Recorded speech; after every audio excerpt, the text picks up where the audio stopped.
Assalamualaikum warahmatullahi wabarakatuh.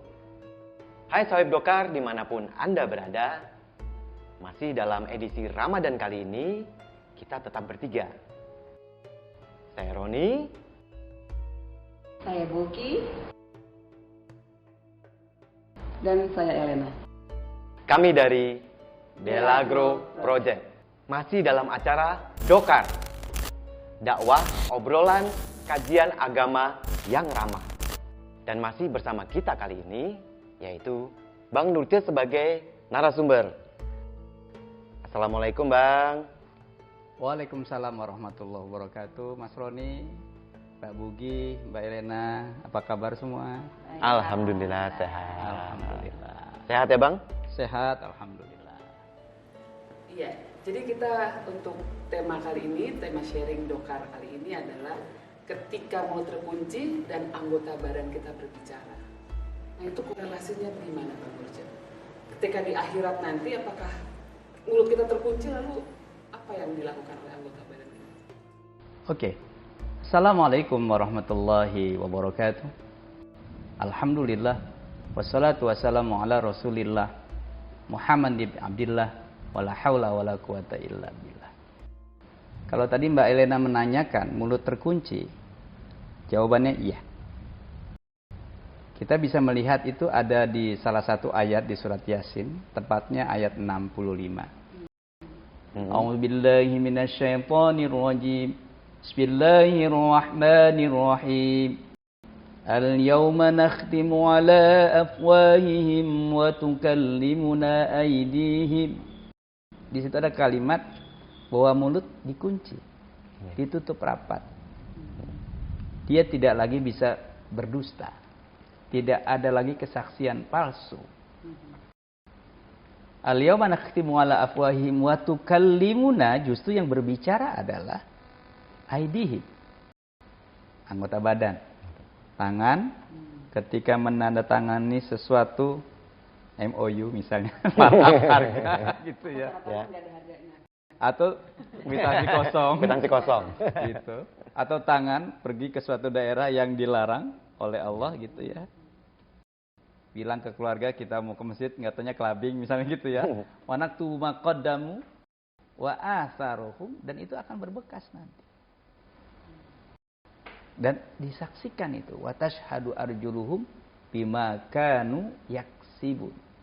Jadi apa-apa yang kita lakukan sebetulnya di saat nanti, di akhirat nanti, di hakim yang maha adil, Allah itu, mulut sudah tidak bisa bicara apa-apa. Justru tadi anggota badan yang menjadi saksi. Ya. Begitupun berbuat baik ya. Iya, karena perbuatan kebaikan itu kan sebetulnya bukan hanya untuk dirinya saja, tapi kepada orang lain. Ya. Di surat yang lain dikatakan gitu Mbak Bugi, in ahsantum di anfusikum. Setiap berbuat kebajikan itu akan kembali kepada dirinya. Jadi semua apapun perilaku kita semuanya akan terdeteksi pada akhirnya ya. Ya, Nggak mungkin. iya, karena kan Allah itu punya big computer ya. Itu di surat yang sama di Yasin, cuma ayat yang berbeda. Disebutkan inna nahnu nuhil mauta wa naktu ma qaddamu wa asarohum.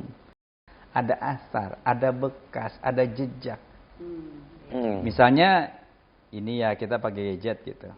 Setiap kita posting sesuatu, itu kan ada jejak digitalnya. Sebelum yang bersangkutan menghapus akunnya misalnya, apakah itu IG, Facebook atau yang lain-lain. Dan ternyata 14 abad yang lalu akun kita sudah ada di sana, sudah dibuat sama Allah. Cuman persoalannya kita sudah meng-on-kan atau meng-off-kan kan? Itu saja sih, sederhana sebetulnya, simple gitu. Ya, mirip sih dengan judul lagu yang akan kita bawakan nanti, ciptaan Chrisye dan Taufik Ismail.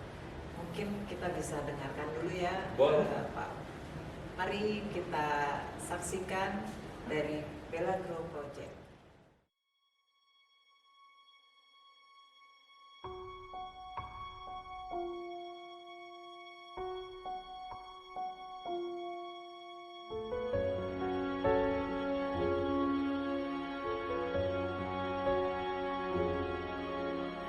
akan datang hari, mulut dikunci, kata tak ada lagi. Akan tiba masa tak ada suara dari mulut kita,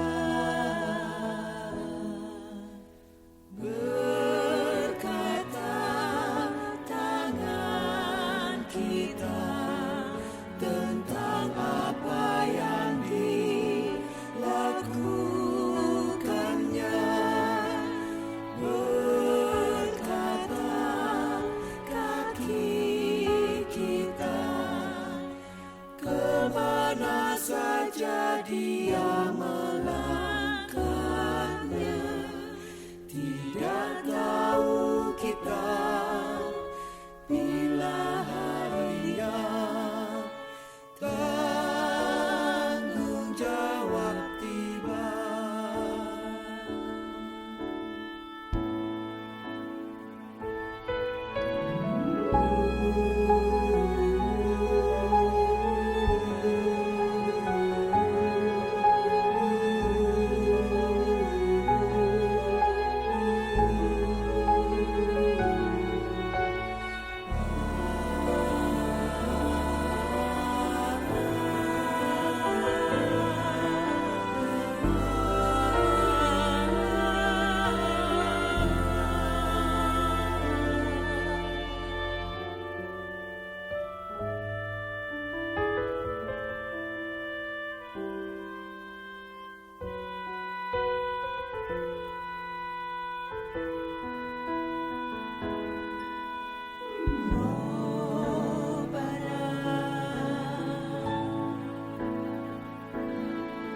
Tangan kami,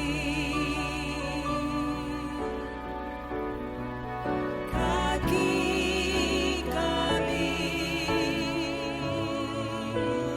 mulut kami, mata hati kami, mohon luruskanlah, kukuhkanlah di jalan cahaya sempurna, mohonkannya kepada kami, hamba-Mu yang hina.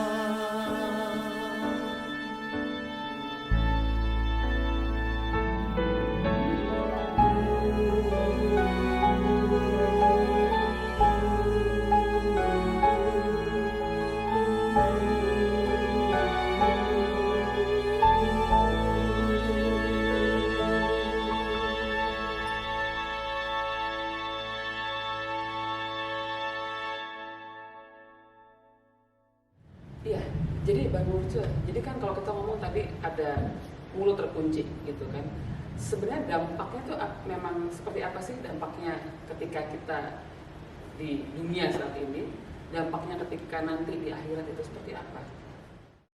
Ya, di pengadilan akhirat itu kan tidak ada yang disembunyikan. Makanya mulutnya terkunci. mulutnya terkunci dan terkunci. tidak ada yang bisa dibohongi.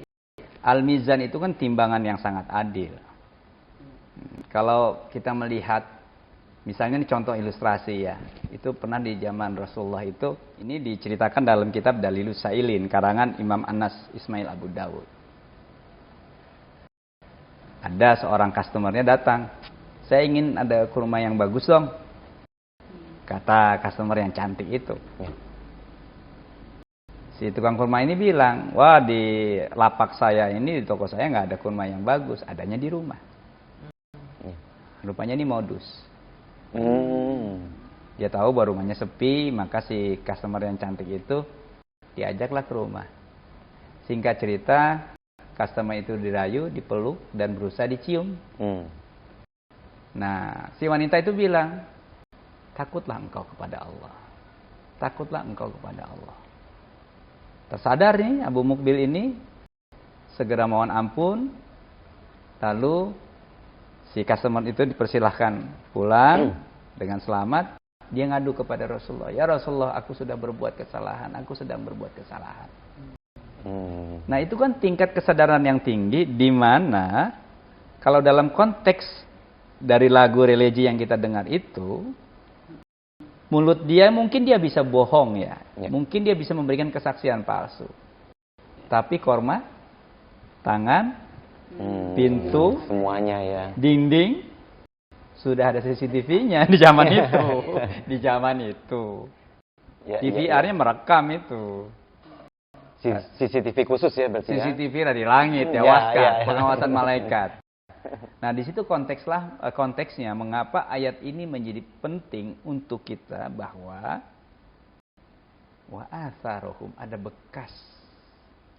Kata ulama, bekas itu ya tadi dalam teknologi yang terbaru sekarang, misalnya FBI itu ketika melihat ada kriminalitas, dalam sekian jam kamera tertentu bisa merekam panasnya tubuh, suhu tubuh yang nempel di dinding loh, yang merefleksi ke dinding. Iya. Dan itu sudah dibuktikan oleh ayat Al-Quran. Jadi gini ya Bang Mursi, berarti ibadah puasa selama bulan Ramadan ini membentuk kesadaran kita bahwa segala sesuatu tindakan kita itu tentunya ada konsekuensinya ya. Iya. Karena kan puasa melahirkan kesadaran bahwa Allah itu maha mengetahui. Iya. Ketika kita menahan tidak berbuka sebelum beduk maghrib. Atau setiap sholat kita selalu membaca doa, inna salati, wa nusuki, wa mahyaya, wa mamati. Sesungguhnya sholatku, ibadahku, hidupku, matiku hanya untuk Allah. Itu kan berarti satu, isinya perjanjian. Yang kedua, komitmen kita untuk senantiasa sesuai dengan perjanjian, konsistensi. Dan yang tidak kalah penting, itu sebenarnya koridor kita, bahwa seluruh aspek kehidupan kita dikontrol, diawasi oleh Allah. Ujungnya, lillahi rabbil alamin, Allah pencipta alam semesta. Kita kan bagian dari makrokosmos. Mau berlari kemana kita? Tidak bisa berlari. Poinnya di situ, Mas Roni. Jadi kalau bisa dibilang memang di bulan Ramadan ini, apalagi pas kita puasa, itu memang semua kita harus benar-benar jaga ya gitu ya, jaga semua, jaga omongan, jaga pandangan mata, jaga pendengaran. Itu pikiran. Nanti konteksnya adalah puasa itu kan terbagi 3 ya. Ada puasa awam yang hanya menahan lapar dan haus, sehingga kita hanya dapat lapar dan haus.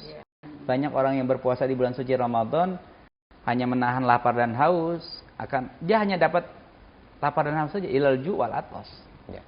Tapi kita kan inginnya level yang kedua, bisa menahan lapar dan haus serta biologis bagi yang punya pasangan. Gitu. Hanya terbatas ya, semenjak terbitnya fajar sampai terbenamnya matahari. Nah, yang kita inginkan kita di level yang selanjutnya, yang bisa menahan lisan, telinga, pandangan, dan pikiran tadi.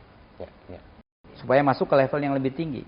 Puasa yang khusus, level yang lebih tinggi yang sudah tidak punya lagi syak, kedengkian, kebencian. Itu level yang lebih tinggi, khawasul khawas. Puasa yang sangat khusus, VVIP. Jadi itu tadi kesimpulan dari obrolan kita tadi ya.